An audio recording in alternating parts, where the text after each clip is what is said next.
Well, good afternoon, ladies and gentlemen. It's the 21st of July 2019. It's a Sunday, and we've done things that chaps are supposed to do on a Sunday, but after that went along to this commemoration. We were given little booklets when we got there, which is quite good. There's some interesting pictures and there's lots of words, and the commemoration is an annual event here where they celebrate and commemorate members of the Maquis, the French resistance, who fought, and some of them died, some of them were injured, in this part of France.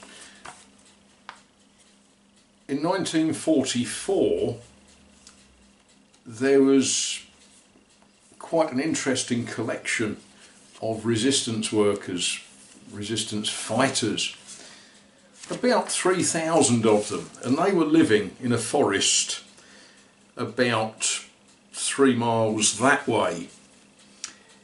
And it's very difficult keeping an army of 3,000 people secret, and naturally enough the German forces attacked them, and there was a considerable moving battle during which 8 of the Maquisards were killed.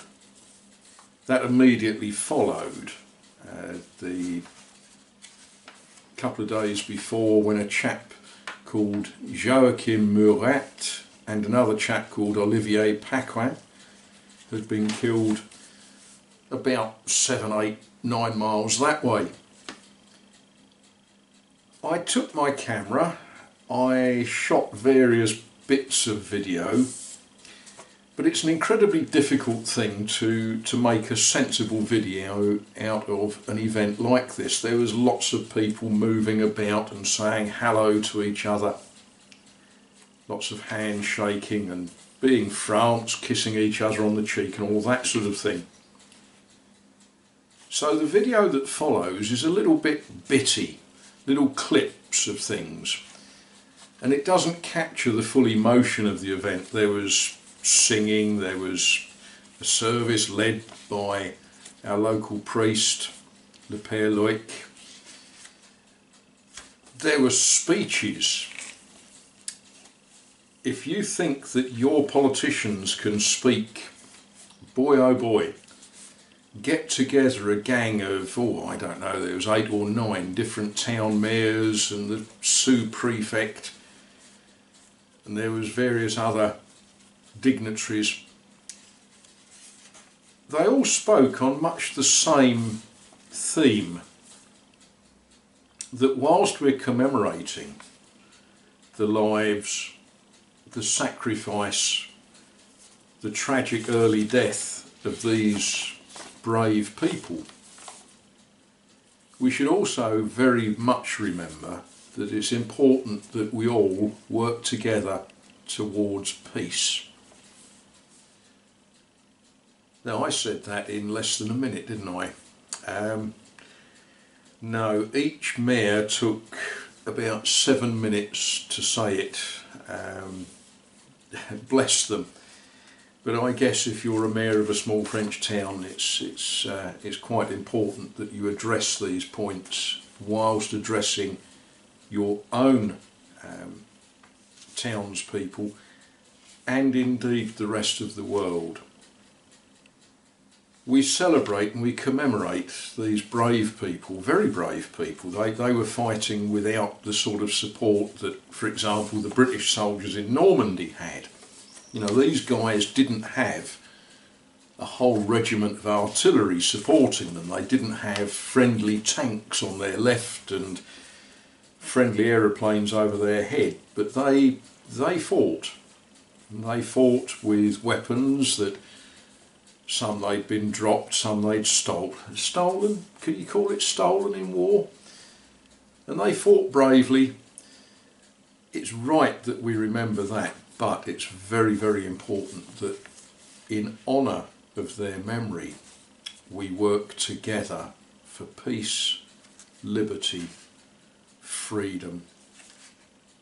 Anyway, apologies for the quality and content of the video that follows. It is what it is. It's clipped and cut and shut and put together to try and capture some of what went on. We've arrived at a place that's referred to locally as Le Pechoire. It is Sunday, dimanche, the 21st of July 2019, and why there are so many people arrived here, out in a quiet bit of forest, is to commemorate a battle that took place here involving local people fighting against occupying forces,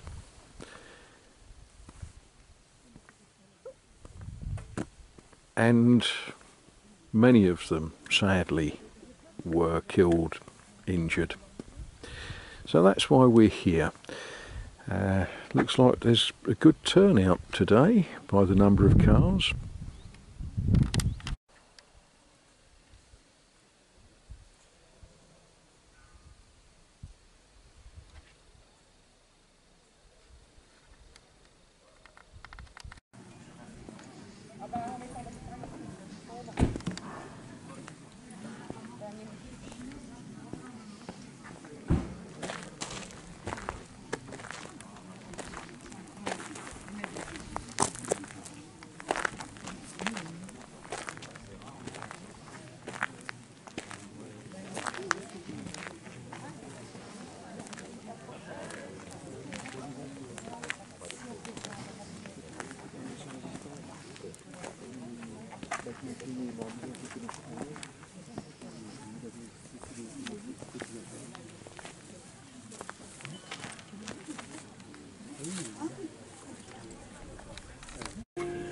Ils étaient 20 et 100, ils étaient des milliers, muets, maigres, tremblants, dans ces wagons plombés, qui déchiraient la nuit de leurs ongles battants. Ils étaient des milliers, ils étaient 20 et 100. Ils se croyaient des hommes, n'étaient plus que des nombres. Depuis longtemps leur dé avait été jeté. Dès que la main retombe, il ne reste qu'une ombre. Ils ne devaient jamais plus revoir l'été. La fuite monotone et sans hâte du temps. Survivre encore un jour, une heure obstinément. Combien de tours de roue, d'arrêt et de départ qui n'en finissent pas de distiller l'histoire. Ils s'appelaient Jean-Pierre, Natacha ou Samuel. Certains priaient Jésus, Jéhovah ou Vishnu. D'autres ne priaient pas, mais qu'importe le ciel, ils voulaient simplement ne plus vivre à genoux. Ils n'arrivaient pas tous à la fin du voyage. Ceux qui sont revenus peuvent-ils être heureux? Ils essaient d'oublier, adonner qu'à leur âge, leurs veines de leurs bras soient devenues si bleues. Les Allemands guettaient du haut des miradors. La lune se taisait comme vous vous taisiez, en regardant loin, en regardant dehors. Votre chair était tendre à leurs chiens policiers. On me dit qu'à présent ces mots n'ont plus cours, qu'il vaut mieux ne chanter que des chansons d'amour, que le sang sèche vite en entrant dans l'histoire, et qu'il ne sert à rien de prendre une guitare. Mais qui donc est de taille à pouvoir m'arrêter Nombreux ces fêtes humaines, aujourd'hui c'est l'été. Je twisterai les mots s'il fallait les twister, pour qu'un jour les enfants sachent qui vous étiez. Ils étaient 20 et 100, ils étaient des milliers, nus et maigres tremblants dans ces wagons plombés, qui déchiraient la nuit de leurs ongles battants. Ils étaient des milliers, ils étaient 20 et 100.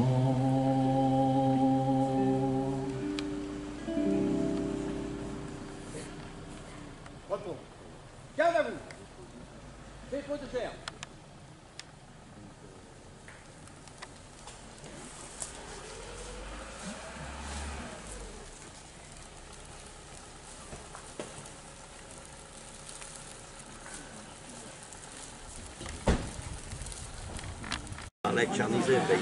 There are bits and pieces, of course, that I had to put my camera down for, but what we're doing at the moment is we are gathering for a religious ceremony. Let me see who's...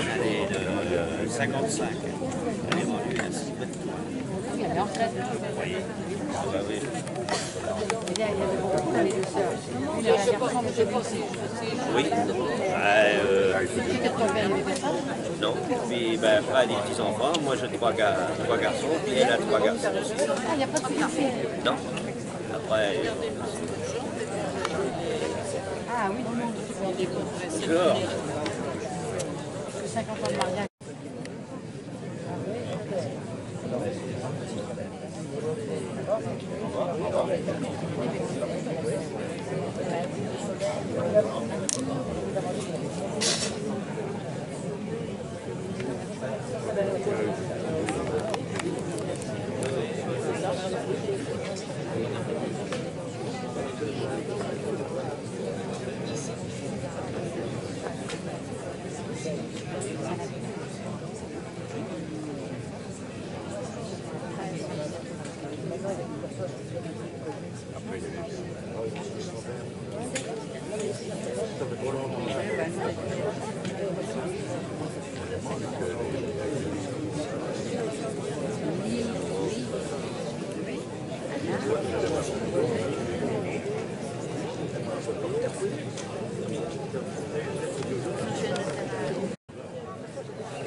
Alors, les 2 rangs de gauche, avancez, les 2 rangs de droite, enfin, dans l'autre sens, hein, déjà.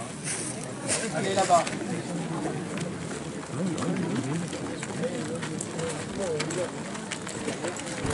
Alors, attention aux les noirs.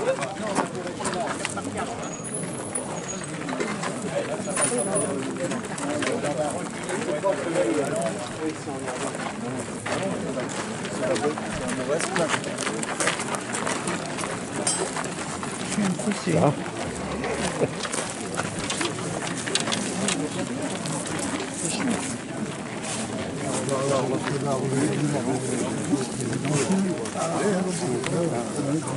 Ça.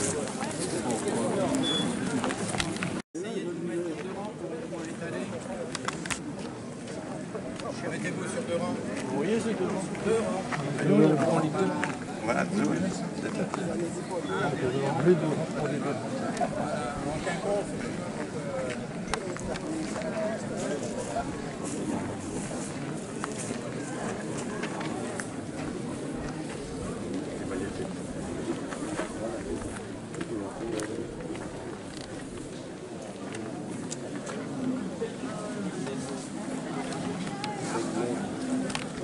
Désintéressées, celles qui venaient du fond du cœur, les tripes des hommes et de femmes qui ont agi par patriotisme instinctif, viscéral, sans autre préoccupation que la liberté et l'honneur à rendre au pays. La résistance fut jusqu'au mois d'août 1944 un choix risqué qui mettait en danger la vie de qui la faisait. La résistance active mobilisa à peu près 200 000 personnes, dont plus de 100 000 périrent dans les combats, devant les pelotons d'exécution ou dans les camps de concentration. Peu organisé au début de la guerre, c'est avec la création du Comité français de la libération nationale en 1943, qui prend le nom de gouvernement provisoire de la République française, que l'armée des ombres forme un tout organique. Nous avons évoqué chaque année, depuis le renouveau de notre association, un personnage parmi tant d'autres qui a représenté l'esprit de résistance. Un de ces héros qui a laissé son empreinte comme un drapeau pour les générations suivantes. Il y a eu Jean Moulin, on a parlé de Pierre Brossolette, de Missak Manoukian et bien d'autres. Et puis ceux inconnus, proches de nous, sans nom célèbre, simplement jeunes et fougueux. Le prince Murat, Olivier Paquin, à la Gabrielle, Gaston Goblet, Marcel Girard, Edmond Parent, Charles Fabre, Claude Rabineau, André Legras, Maxime Guérineau. Tous tués en ces quelques belles journées de juillet 44. Au-delà de toute polémique, ce qu'il faut admirer, c'est l'acte d'engagement de tous ceux, anonymes ou non, qui ont choisi un camp, un combat, ce qui n'était pas chose facile, ce qui n'était pas sans conséquence.